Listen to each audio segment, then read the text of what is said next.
They're chatting away in Arabic. You know, shops called Oriental Allure. There's also a lot of big African community. You know that there's the currency in West and Central Africa is linked to the euro. It used to be linked to the French franc, but it's now linked to the euro, and it's called the Central African franc. It's a currency that's used over several countries, and it was always linked to the franc, and now I suppose it would have to be linked to the euro. Since no one uses francs anymore, except Simon, who has brought some with him, and is hoping to change them. And it'll be interesting to look at the old francs and see how pretty they are compared to the kind of rather plain euros. So you can see Allure Orientale if you want to get yourself a nice Moroccan style dress, or you know, like that. Experiment wearing a veil. That's where you want to do. Here's some wedding thrones as well. So this is all you know, Eastern cultures, part of the melting pot of Paris. Wearing a dress.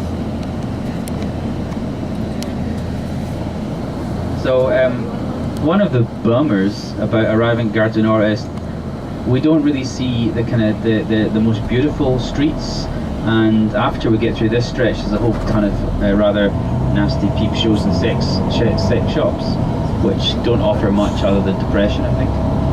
But you know, if you look at the metro, check that out. You know, get into that. Look at the way people are. The people drive in a really crazy way here. I mean, compared to Britain, they kind of like break all the rules. They don't like waiting in line. They're always jumping the line, etc. Yeah. And as we come up here, you'll see a store called Tati, which is like one of these kind of like, you know, everything for $1 stores. Super cheap. You can get yourself like, you know, 20 pairs of underpants for €3 or something like that. So you know, this is a cheap part of town.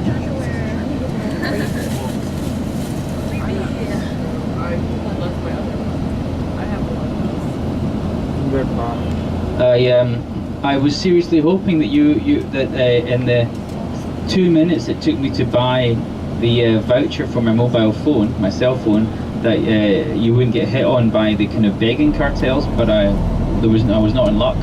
Basically, people, young women, sort of wearing that kind of gear, which is, you know, something like, let's say, sort of gypsy outfit, comes with a pen and a clipboard, asking you to sign something, or holds up a sign with some kind of like touching biography in all the different tourist languages.